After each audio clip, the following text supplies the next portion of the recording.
All right, welcome back to the channel, Run with Heart. So it's been quite a while, had a busy winter of work and training, so that's why we haven't released a video in a while. But lots of progress. I bet a lot of people thought I quit. That's why it took so long for the next video, but no, I was hard at work, running up hills in the cold, sometimes in minus 30, which was maybe too cold. Anyway, so I did 4 races over the winter: the Movember 6K, the Santa Shuffle 5K, the Hypothermic Half Marathon, and the Night Owl 5K. So I'm going to go over those. We got some footage from them. Movember 6K, that was the first race after the marathon.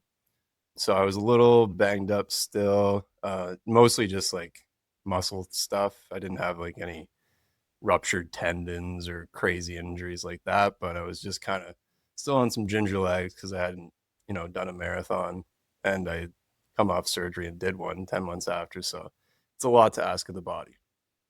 But I ran that in 24:55. So that was about 6 minutes, 41 seconds per mile, which I was very happy with.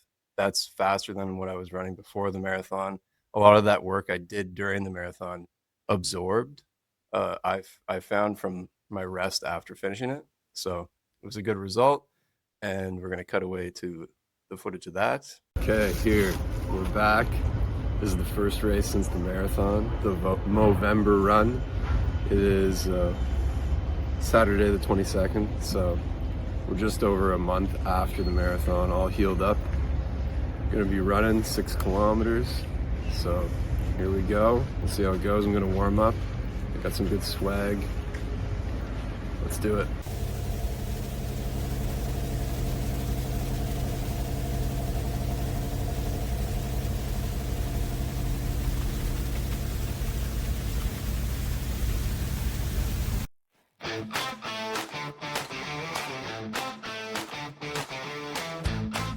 Next, after the Movember 6K, I did the Santa Shuffle 5K. It really wasn't like a race. It wasn't chip timed. I did it off the watch.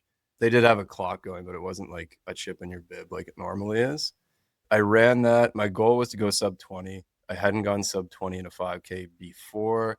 I think technically I did it in training, but it was like super flat ground, no wind, like perfect conditions. And this was, cold on a windy trail with gravel and ice. So the odds were stacked up against running a PR. But I ran it in 1954. Based on the watch, there's sometimes a little wiggle room for that. Like maybe exactly it wasn't under, but I'm going off of it based on the conditions. The watch is decently accurate. I'll call it a sub 20 based off that. That went really well. I ran that with my mom, so you'll see her in the footage. I took a little video after I was finished that. It was just a really well-run event put on by the Salvation Army. It's for a good cause, and I got some hot soup and some Timbs and Timbits afterwards. Rocking that. That was fun. All right, here just finished the Santa Shuffle. Got the sub 20. Goal met. 2 max is looking good. About to go get a coffee and watch my mom finish the race here. Take a moment to say a big thank you to the Running Room, our national sponsor. All right, giving us our start and finish line here today. Wonderful partners. Here we go, everyone. Finishing strong, be careful with the ice. We want to make it interesting, so we put the ice at the end. All right. Well done, well done. Excellent job. Kiss the line. Here they come, navigating the ice section, finishing strong, finishing strong. That's a very catching a lot of wind there on that 2-2, but she's finishing strong. Just coming through. Well done, well done. Let's go, Mom. Let's go. Next and Ola, tight on her heels. We've got a big group. We've got.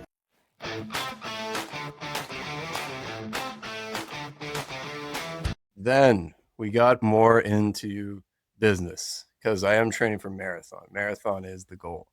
So these shorter races, they help get the leg speed up. They are invaluable to the training, so they're very important. But they're not exactly what I want to do. I want to do the marathons because it's just so far. And the farther it is, the cooler it is, in my opinion.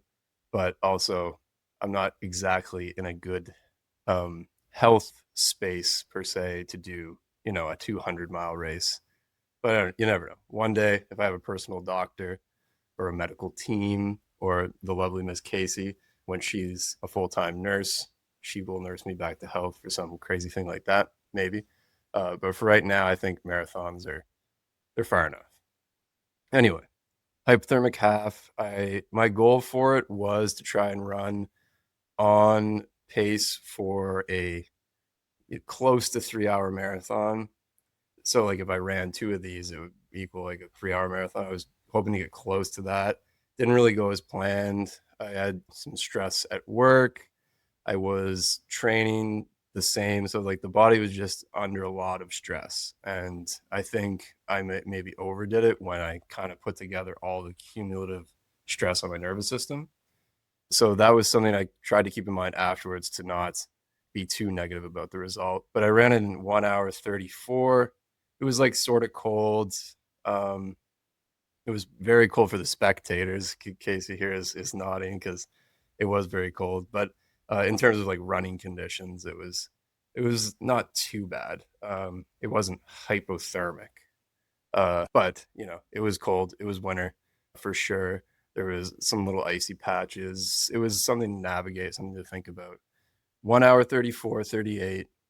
It was pretty good. It was the fastest I've done a half marathon. It was a personal best, so you can't really get too down on yourself if you do run faster than you've ever run before. Try to remember that. But we got a few little videos from that. My little turnaround, my button hook, um, my cute little button hook. That's what we'll call it.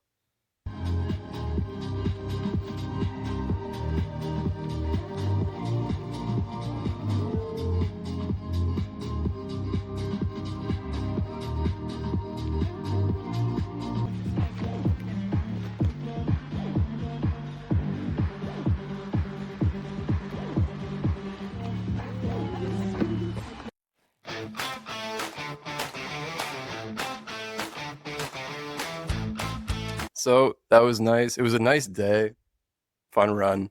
The next run after that, the Night Owl 5K. In between the hypothermic half and the Night Owl 5K, I started to make some really big steps in training. I was putting together some really good long runs on Sundays. And I was getting those speed sessions in on Wednesdays and not striving for too much in the speed session, not trying to kind of steal fitness. Try to like go as fast. Like I want to run this particular marathon time. I have to hit that pace. I was going more by effort-based training. And that's something I was trying to do before, but it's hard to grasp until you've trained for a while how to gauge what those efforts are. But I started to find the feel. So I started finding the feel on those speed runs. And then the long runs on Sundays, I started to also not strive for too much distance because it's the speed you want to go. It comes to you better if you don't try to reach too far in distance and in pace too quickly. You have to let it come to you a little bit. And it's something that you start to learn when you're training, like how that actually works when you're actually getting better. And it's easy to notice it over time if you're documenting everything, which I am quite a bit. So I started to make big leaps forward.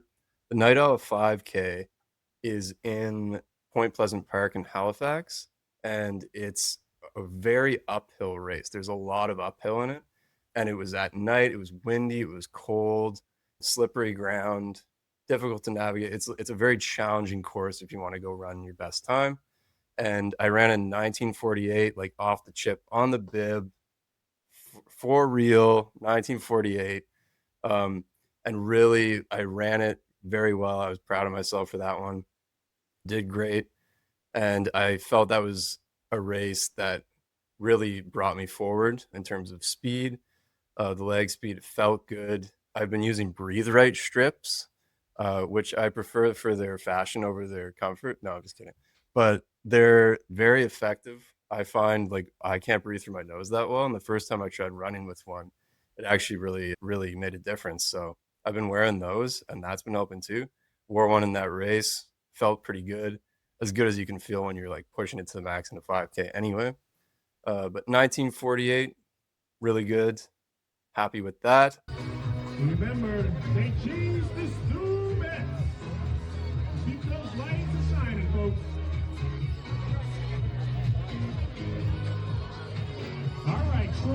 officially moving everyone up to the first match. 4, 3, 2, 1. All right, folks, there we go. The official start of the 26. 9, so please head on over there for our top 3. A lot more runners, a lot more cheering. Come on, folks. Here's Jonathan and Abby coming across. Jonathan burns the mind and the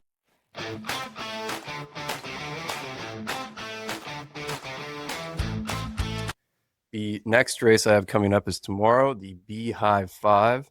The goal for this, and I think it's realistic, is 19 flat. If I see an 18:59 on there, we're having a Reese's Pieces bar, I think. So we'll see how it goes, but it's supposed to be pretty good conditions tomorrow. It's pretty flat compared to the Night Owl. So we got some big speed work on the docket for tomorrow. And then after this race, I think I do have another 10K I have to look into more. It's a trail race that's like a real trail race, and I wasn't really 100% sure on that when I signed up. So that should be interesting. I might have to run that kind of slow and just, make sure I don't break an ankle. But anyway, that'll be another side quest. But the Blue Nose Marathon is coming up 17th of May, one of the hilliest marathons that you can find. This used to be just like this marathon from, Halifax, where I live. I used to run the 10K every year, and it just seemed like kind of a run of the mill, no pun intended, run of the mill race. But I started comparing the elevation, like how much uphill there is compared to other, like even major marathons, like the Boston Marathon. It has more climb than Boston and London. Well, London's flat, but like all these other races, like Boston's considered pretty hilly. This one's more hilly. So it's a pretty tough course, but I have the advantage of living near where the course is, and I've trained on the exact route. So I'm thinking this is going to go pretty well.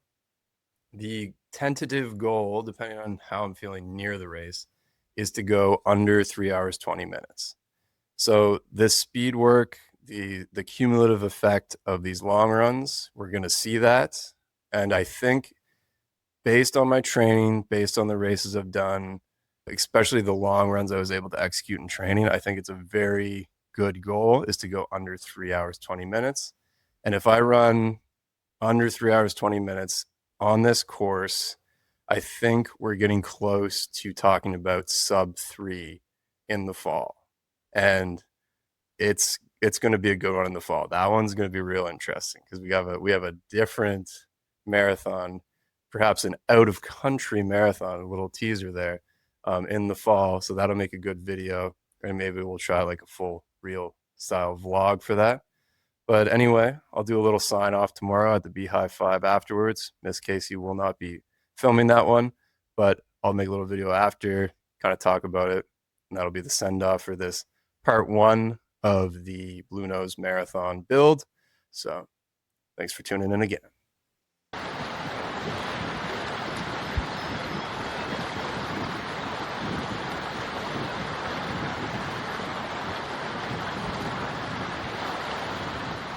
Okay, so that's just a cool 30 miles before my 5K race. No, it's just 1 mile in the morning, warming up. Beautiful day here. Staying at the Bird's Nest in Kentville at Airbnb. Pretty wicked. Access to the Harvest Moon Rail Trail. Killing it. Ready for this race.